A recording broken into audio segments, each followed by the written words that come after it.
So let me take you through the importance of marketing, and as your agent, I see my primary function to be doing a great job of marketing your property. So I want to take you through the big three strategies, as I like to call them in real estate, and these are things that almost all real estate agents are going to do for you. The first thing is they're going to put a sign in your yard. And according to the National Association of Realtors, 9% of home buyers found the home they purchased via the yard sign. So that's a good solid start to a marketing plan. The next thing is, according to the National Association of Realtors, 33% of buyers found the home they purchased through another realtor. So by putting your home in what's called the MLS, the multiple listing system, all the other realtors out here are going to be working for us to help sell your home as well. And again, according to NAR, that equated to 33% of where home buyers found their homes. And then finally, real estate websites. So our MLS does a great job of what's called listing syndication, which means they're going to put out your home on all these thousands and thousands of websites to make it available to people who are searching for homes on real estate related websites. Big sites like Zillow and homes.com and Trulia and realtor.com. Your home is going to be in all those places. And what we know is together those three strategies are how 86% of home buyers found the property that they purchased. What we've got to talk about is the missing 14%. And this is where my job, and doing a great job as a marketer to help get your home sold, is where we're going to tap that 14%. So let's take a little trip back to high school economics. You probably remember supply and demand.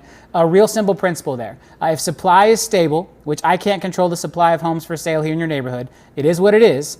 If demand goes up, price will go up as well. So you can see on our curve here, we've got supply. I'm using an 86% demand, assuming we only did the big three strategies, and it would put your home price right here where the supply and the demand meet.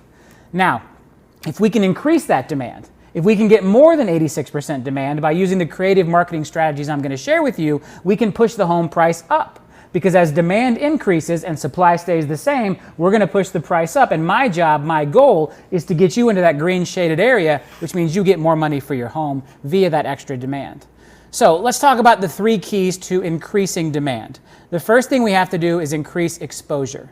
So I've told you we're going to do a great job of getting your home on the real estate websites, and you're going to have the sign in the yard, and we're going to have all the other realtors out there selling your home for us as well. But we need to reach other people. We need to reach people who haven't yet started looking. So maybe they're interested in buying a home, they've had the early conversations, but they're not yet in the market. They're not going to see your home in those places. So we've got to go above and beyond. The next is people who just left the market. The market's hot right now, people get frustrated, maybe they couldn't find the home they thought was perfect, and maybe that perfect home is your home. Well, because they've left the market, they're not looking on real estate related websites anymore, so they're not going to see your house anymore. So we've got to reach them as well. And then finally, people who know someone else who's looking. So they may not be looking for themselves, so they're not out there on the real estate related websites, but when they see your home is for sale, they're going to want to tell their friends that they know are looking. So, hey John, I know you're looking to buy a house. I just saw a great home for sale in my neighborhood. You should check it out. So these are three categories of people we're going to try to reach that are not on the normal real estate related websites. So that's increasing exposure.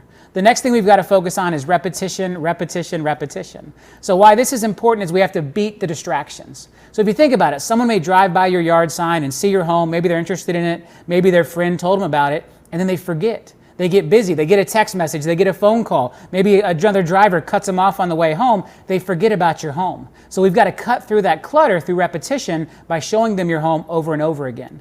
The other big thing is the more the consumer sees your home, the more of that repetition we have, the more familiar they become with your home. So now when they're on the big website portal like a Zillow or a realtor.com looking at houses, your house is going to stand out as the one they recognize if I've done a good job of building recognition through repetition. Also, if a real estate agent shows them 20 homes for sale, they're going to recognize your home in that paperwork, in that stack, because I'm going to do a good job of building repetition to build that recognition. And then finally, the third thing we have to do is we have to create an emotional connection to your home. So making your home more memorable. Once they've had an emotional connection to it, the home becomes more memorable. And then also, if we can change it from a financial decision to an emotional decision for the buyer, you're likely to get the most money for your home. Big companies recognize this, big brands recognize this, that they have to build that emotional connection in order to sell high-ticket items. And buying a home is definitely a high-ticket item. So we're going to use all three of those. We're going to increase exposure, we're going to create recognition through repetition, and we're going to create emotional connections. So the first thing I'm going to do to achieve that is I'm going to supercharge your yard sign. All right, that yard sign is going to be great at increasing exposure because we're going to have an extra layer on your yard sign to give people the information in the manner they want. We're going to talk about that in just a moment. The second thing I'm going to do is a full-scale, non-real estate website digital marketing program. And we're going to use that to increase exposure and also to begin creating recognition through repetition. And then the third thing we're going to talk about is local print marketing. And this is great because it helps increase exposure, it helps create the recognition, and it also helps create that emotional attachment.